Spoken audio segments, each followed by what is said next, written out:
तोंडात टाकताच विरघळणारा आणि टाळाला न चिटकणारा असा बेसनाचा लाडू आपण तयार करणार आहोत. तर त्यासाठी एकदम परफेक्ट प्रमाण सांगते तुम्हाला. 1 किलो बेसन घ्यायचं आहे. त्याला असं व्यवस्थित भाजून घ्यायचं आहे.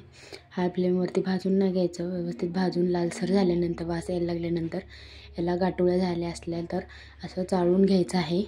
सहसा तर गाठोळ्या होतात, चाळून घ्यायचं आहे. त्याच्यासाठी मग 1 किलो साखर अशी बारीक वाटून घ्यायची आहे.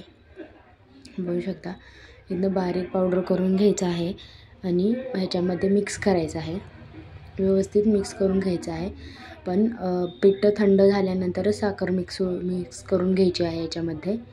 बघू शकता अशा प्रकारे सगळी साखर मिक्स करून घ्यायची आहे.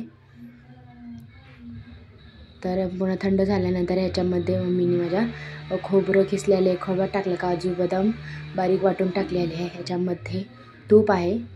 हे तूप एकदम थोडं थोडं करत टाकायचं आहे. थंड होऊ द्यायचं आहे. तूप गरम नाही टाकायचं. असं थोडं थोडं करत याच्यामध्ये हे टाकून घ्यायचं आहे. हे बघू शकता अशा प्रकारे थोडं थोडं करून टाकून घ्यायचं आहे याच्यामध्ये आणि व्यवस्थित मिक्स करायचं आहे. जास्त घाई गडबडी करायची नाही. ह्याच्यात थोडं व्यवस्थित मिक्स करून घ्यायचं आहे हळूहळू.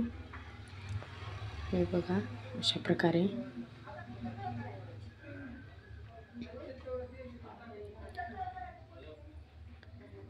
असं सर्वजण मिक्स केल्यानंतर मग नंतर हाताने अशा प्रकारे मिक्स करून घ्यायचं आहे.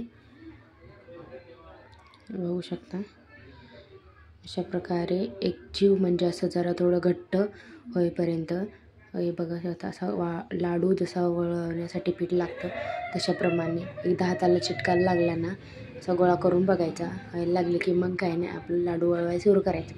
जर कोरडं मिश्रण झालं तर असेल तर तुम्ही ह्याच्यामध्ये तूप आणि डालडा मिक्स करून पण ओतू शकता. बघू शकता एकदम इझिली लाडू वळवायला सुरू केली म्हणजे मम्मीनी आणि इझिली लाडू वळतो. हे बघा अशा प्रकारे एकदम गोल गोल गरीत झाले आहेत लाडू.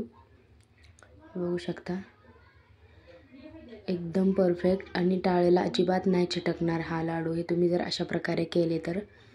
बघू शकता एवढे लाडू केले माझ्या मम्मीनी. बघू शकता आणि एकदम परफेक्ट राहतात आणि एकदम मऊ फुटतात. असे कडक नाही होणार.